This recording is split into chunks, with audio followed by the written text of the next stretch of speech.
Indian ಆರ್ಮಿಯಲ್ಲಿ Agniveer ಆಗಬಯಸುವ ಆತ್ಮೀಯ ಭಾವಿ ಸೈನಿಕರೇ, ಇಂದು ನಾನು ನಿಮಗೆ ಇಂಪಾರ್ಟೆಂಟ್ ಇನ್ಸ್ಟ್ರಕ್ಷನ್ಗಳನ್ನು ತಿಳಿಸುತ್ತೇನೆ. ಜುಲೈ 1ರ ನಂತರ ಇಂಡಿಯನ್ ಆರ್ಮಿ ಅಗ್ನಿವೀರ ಆಗಬಯಸುವ ಅಭ್ಯರ್ಥಿಗಳಿಗೆ ಆನ್ಲೈನ್ ಅರ್ಜಿ ಕರೆಯುತ್ತಾರೆ. ಅರ್ಜಿ ಸಲ್ಲಿಸಿದ ನಂತರ ಅಭ್ಯರ್ಥಿಗಳು ಗಮನಿಸಬೇಕಾದ ಮುಖ್ಯವಾದ ಕೆಲವೊಂದು ವಿಷಯಗಳನ್ನು ನಾನು ನಿಮ್ಮ ಗಮನಕ್ಕೆ ತರುತ್ತಿದ್ದೇನೆ.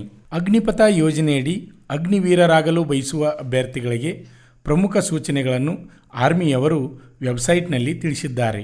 ಅಭ್ಯರ್ಥಿಗಳು ಅಧಿಕೃತ ವೆಬ್ಸೈಟ್ www.joinindianarmy.nic.in ಆನ್ಲೈನ್ ಮೂಲಕ ರಚಿಸಲಾದ ಪ್ರವೇಶ ಪತ್ರ ಅಂದರೆ ಅಡ್ಮಿಟ್ ಕಾರ್ಡನ್ನು ತೆಗೆದುಕೊಂಡವರಿಗೆ ಮಾತ್ರ ರ್ಯಾಲಿಯಲ್ಲಿ ಭಾಗವಹಿಸಲು ಅನುಮತಿಸುತ್ತಾರೆ. ನಕಲಿ ಪ್ರವೇಶ ಪತ್ರವನ್ನು ಹೊಂದಿರುವ ಅಭ್ಯರ್ಥಿಗಳು ಕಂಡುಬಂದಲ್ಲಿ ಅಂಥವರನ್ನು ಸಿವಿಲ್ ಪೊಲೀಸರಿಗೆ ಹಸ್ತಾಂತರಿಸುತ್ತಾರೆ. ಸೇನೆಗೆ ನೇಮಕಾತಿ ಉಚಿತ ಸೇವೆಯಾಗಿದ್ದು, ನೇಮಕಾತಿಗಾಗಿ ಅಭ್ಯರ್ಥಿಗಳು ಯಾರಿಗೂ ಲಂಚ ನೀಡಬಾರದು. ಏಕೆಂದರೆ ನೇಮಕಾತಿಯು ಸಂಪೂರ್ಣವಾಗಿ ಅರ್ಹತೆ ಆಧಾರದ ಮೇಲೆ ನಡೆಯುತ್ತದೆ. ಎಲ್ಲ ಹಂತದ ನೇಮಕಾತಿ ಸಮಯದಲ್ಲಿ ಆಯ್ಕೆ ಪ್ರಕ್ರಿಯೆಯು ಕಂಪ್ಯೂಟರ್ಕೃತವಾಗಿದೆ ಮತ್ತು ಪಾರದರ್ಶಕವಾಗಿರುತ್ತದೆ. ಆದ್ದರಿಂದ ಅಭ್ಯರ್ಥಿಗಳಿಗೆ ಯಾವುದೇ ಹಂತದಲ್ಲೂ ಅವರಿಗೆ ಸಹಾಯ ಮಾಡಲು ಸಾಧ್ಯವಿಲ್ಲದ ಕಾರಣ ಹುಷಾರಾಗಿರಿ ಎಂದು ಸಲಹೆ ನೀಡಿದ್ದಾರೆ. ನಕಲಿ ಪ್ರಮಾಣ ಪತ್ರಗಳಿಗಾಗಿ ಲಂಚವನ್ನು ನೀಡುವುದು ಅಥವಾ ತೆಗೆದುಕೊಳ್ಳುವುದು ಮತ್ತು ಅನ್ಯಾಯದ ರೀತಿಯಲ್ಲಿ ತೊಡಗಿಸಿಕೊಳ್ಳುವುದು ಕ್ರಿಮಿನಲ್ ಅಪರಾಧ ಮತ್ತು ಕಾನೂನಿನಡಿಯಲ್ಲಿ ಶಿಕ್ಷೆಗೆ ಅಂಥ ಅಭ್ಯರ್ಥಿಗಳು ಹೊಣೆಗಾರರಾಗುತ್ತಾರೆ. ಅಭ್ಯರ್ಥಿಗಳು ರ್ಯಾಲಿಯಲ್ಲಿ ಭಾಗವಹಿಸುವ ಮೊದಲು ತಮ್ಮ ವಯಸ್ಸು ಮತ್ತು ಶಿಕ್ಷಣದ ಮಾನದಂಡಗಳನ್ನು ಪರೀಕ್ಷಿಸಲು ಸಲಹೆ ನೀಡಲಾಗುತ್ತದೆ. ಅಭ್ಯರ್ಥಿಗಳು ನಿಗದಿಪಡಿಸಿದ ವಯೋಮಿತಿಗಿಂತ ಕಡಿಮೆ ವಯಸ್ಸಿನವರು, ಹೆಚ್ಚಿನ ವಯಸ್ಸು ಮತ್ತು ನಿಗದಿಪಡಿಸಿದ ಶಿಕ್ಷಣದ ಅರ್ಹತೆಗಳನ್ನು ಪೂರೈಸದಿರುವುದು ಕಂಡುಬಂದರೆ ಅಂಥವರನ್ನು ಅನರ್ಹಗೊಳಿಸುತ್ತಾರೆ, ಅಂದರೆ ಡಿಸ್ಕ್ವಾಲಿಫೈ ಮಾಡುತ್ತಾರೆ. ಮುದ್ರೆಗಳ ಟೆಂಪರಿಂಗ್ ಅಥವಾ ಅಳಿಸುವಿಕೆ ಅಥವಾ ಯಾವುದೇ ಪ್ರಕಾರದ ಬದಲಾವಣೆಯೊಂದಿಗೆ ತಿದ್ದಿ ಬರೆಯುವ ಪ್ರಮಾಣ ಪತ್ರಗಳನ್ನು ಸ್ವೀಕರಿಸಲಾಗುವುದಿಲ್ಲ. ಅಭ್ಯರ್ಥಿಗಳು ಸಲ್ಲಿಸಿದ ಎಲ್ಲ ದಾಖಲಾತಿಗಳನ್ನು ಸೇನೆಗೆ ಸೇರ್ಪಡೆಗೊಳ್ಳುವ ಮೊದಲು ಸರ್ಕಾರಿ ಅಧಿಕಾರಿಗಳು ಪರಿಶೀಲಿಸುತ್ತಾರೆ. ನಕಲಿ ದಾಖಲಾತಿಗಳನ್ನು ಸಲ್ಲಿಸುವ ವ್ಯಕ್ತಿಯ ವಿರುದ್ಧ ಕಠಿಣ ಕಾನೂನು ಕ್ರಮವನ್ನು ಕೈಗೊಳ್ಳುತ್ತಾರೆ.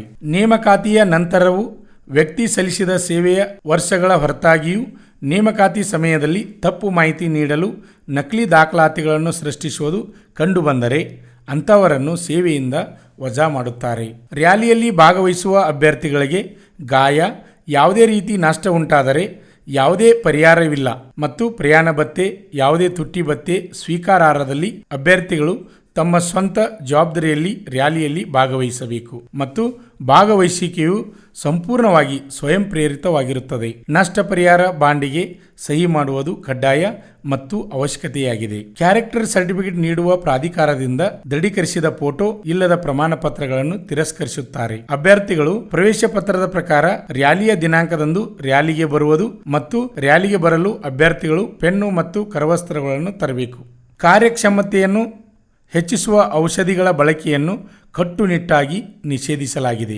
ಟ್ಯಾಟೂ ಬುಡಕಟ್ಟು ಪ್ರದೇಶಗಳ ಬುಡಕಟ್ಟು ಸಮುದಾಯಗಳಿಗೆ ಸೇರಿದ ಅಭ್ಯರ್ಥಿಗಳು ದೇಹದ ಯಾವುದೇ ಭಾಗದಲ್ಲಿ ಶಾಶ್ವತ ದೇಹದ ಅಚ್ಚೆಗಳನ್ನು ಹೊಂದಲು ಅನುಮತಿಸಲಾಗಿದೆ. ಅಭ್ಯರ್ಥಿಯು ಸೇರಿರುವ ಈ ಬುಡಕಟ್ಟಿನ ಅಸ್ತಿತ್ವದಲ್ಲಿರುವ ಸಂಪ್ರದಾಯಗಳು ಮತ್ತು ಸಂಪ್ರದಾಯಗಳಿಗೆ ಅಂತ ಅಭ್ಯರ್ಥಿಗಳು ಈ ಕೆಳಗೆ ಹೇಳಿರುವ ಪ್ರಮಾಣ ಪತ್ರಗಳನ್ನು ಲಗತ್ತಿಸಬೇಕಾಗುತ್ತದೆ. ಇದು ಟ್ಯಾಟೂ ಇದ್ದಂತ ಅಭ್ಯರ್ಥಿಗಳು ಸಹಿ ಮಾಡಬೇಕಾದ ಸ್ವಯಂ ಪ್ರಮಾಣೀಕರಣ ಪ್ರಮಾಣ ಪತ್ರವನ್ನು ಅನುಬಂಧ ಡಿ ಯಲ್ಲಿ ಲಗತ್ತಿಸಬೇಕು. ಬುಡಕಟ್ಟು ಸಮುದಾಯಕ್ಕೆ ಸೇರಿದ ಪ್ರಮಾಣ ಪತ್ರ ಮತ್ತು ಅಭ್ಯರ್ಥಿಗಳ ಪಂಗಡವು ಪ್ರಸ್ತುತ ನೆಲೆಸಿರುವ ಜಿಲ್ಲಾ ತಹಶೀಲ್ದಾರ್, ಡಿಸಿ, ಡಿಎಂ, ಎಸ್ಡಿಎಂ ಸಹಿ ಮಾಡಲು ಶಾಶ್ವತ ದೇಹದ ಅಚ್ಚೆಯನ್ನು ಅನುಮತಿಯನ್ನು ಲಗತ್ತಿಸಬೇಕು. ಸಂಬಂಧಪಟ್ಟ ಅಧಿಕಾರಿಯ ಪದನಾಮವು ಸ್ಪಷ್ಟವಾಗಿ ಇರಬೇಕೆಂದು ಉಲ್ಲೇಖಿಸಲಾಗಿದೆ. ಧಾರ್ಮಿಕ ಭಾವನೆಯ ಶಾಶ್ವತ ದೇಹದ ಅಚ್ಚೆಗಳನ್ನು ಮೊಣಕೈಯಿಂದ ಮೊಣಕಟ್ಟಿನವರೆಗೆ ಮತ್ತು ಕೈ ಹಿಂಭಾಗದಲ್ಲಿ ರೂಪುಗೊಂಡರೆ ಮಾತ್ರ ಅನುಮತಿಸಲಾಗಿದೆ. ದೇಹದ ಇತರೆ ಯಾವುದೇ ಭಾಗದಲ್ಲಿ ಶಾಶ್ವತ ದೇಹದ ಅಚ್ಚೆಗಳು ಸ್ವೀಕಾರಾರ್ಹವಲ್ಲ. ಅಭ್ಯರ್ಥಿಗಳನ್ನು ಆಯ್ಕೆಗೆ ನಿರ್ಬಂಧಿಸಲಾಗುತ್ತದೆ.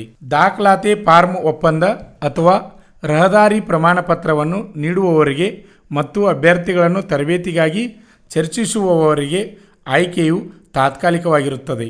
ರ್ಯಾಲಿಯ ಸ್ಥಳ ಹಾಗೂ ಸಿಇಇ ಪರೀಕ್ಷೆಯಲ್ಲಿ ಮೊಬೈಲ್ಗಳನ್ನು ಅನುಮತಿಸಲಾಗುವುದಿಲ್ಲ. ಸಿಇಇ ಪರೀಕ್ಷೆಯಲ್ಲಿ ಋಣಾತ್ಮಕ ಅಥವಾ ನೆಗೆಟಿವ್ ಅಂಕಗಳಿರುತ್ತವೆ. ರ್ಯಾಲಿ ಸ್ಥಳಕ್ಕೆ ಬರುವ ಎಲ್ಲ ಅಭ್ಯರ್ಥಿಗಳು ಕ್ಷೌರ ಮಾಡಿಸಿರಬೇಕು. ಗಡ್ಡ, ಎದೆಯ ಕೂದಲು, ಅಕ್ಷಾಕುಂಕುಳಿನ ಕೂದಲು, ತಲೆ ಕೂದಲು, ಸಿಬ್ಬಂದಿ ಕ್ಷೌರ.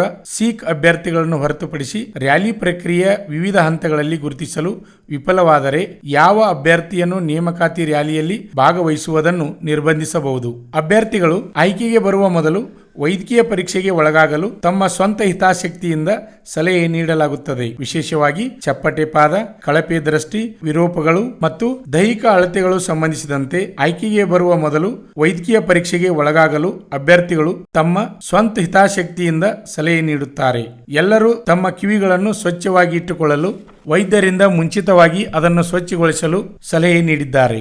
ರ್ಯಾಲಿಯಲ್ಲಿ ವೈದ್ಯಕೀಯ ತಪಾಸಣೆ ಮತ್ತು ರವಾನೆ ವೈದ್ಯಕೀಯ ನಡುವೆ 180 ದಿನಗಳು ಅಥವಾ ಹೆಚ್ಚು ಕಾಲಾವಕಾಶವಿದ್ದಲ್ಲಿ ಮತ್ತೊಮ್ಮೆ ಮಾಡಲಾಗುವುದು ಮತ್ತು ಈ ಪರಿಶೀಲನೆಯಲ್ಲಿ ಅನರ್ಹ ಅಭ್ಯರ್ಥಿಗಳನ್ನು ನೇಮಿಸಿಕೊಳ್ಳಲಾಗುವುದಿಲ್ಲ.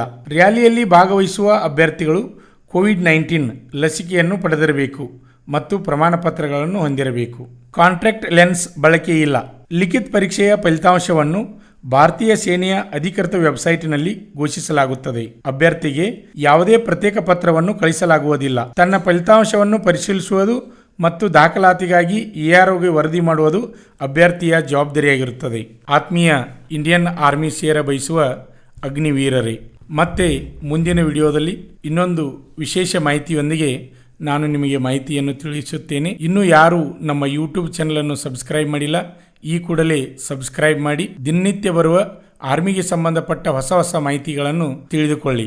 ಜೈ ಹಿಂದ್. ಕರ್ನಾಟಕದಲ್ಲಿ ಯಶಸ್ವಿಯಾಗಿ 18ನೇ ವರ್ಷದಲ್ಲಿ ಮುನ್ನಡೆಯುತ್ತಿರುವ ಸಂಸ್ಥೆಯಿಂದ ಇಂಡಿಯನ್ ಆರ್ಮಿಯಲ್ಲಿ tradesman, general duty, clerk, technical, store keeper ಹುದ್ದೆಗಳಿಗೆ 8ನೇ ತರಗತಿ, 10ನೇ ತರಗತಿ, PUC ಅಥವಾ ITI ಪಾಸ್ ಆದ ಅಭ್ಯರ್ಥಿಗಳಿಗೆ ಪೂರ್ವಭಾವಿಯಾಗಿ ದೈಹಿಕ ಹಾಗೂ ಲಿಖಿತ ಪರೀಕ್ಷೆಯ ತರಬೇತಿ ಕೊಡಲಾಗುವುದು ಹಾಗೂ ಸ್ಟೇಟ್ ಹಾಗೂ central police constable, SSC GD, woman military police ಮತ್ತೆ ಮುಂದೆ ನಡೆಯುವ ಆರ್ಮಿ ರ್ಯಾಲಿಗೆ ಪೂರ್ವಭಾವಿಯಾಗಿ ದೈಹಿಕ ಹಾಗೂ ಲಿಖಿತ ಪರೀಕ್ಷೆಯ ತರಬೇತಿ ಕೊಡಲಾಗುವುದು.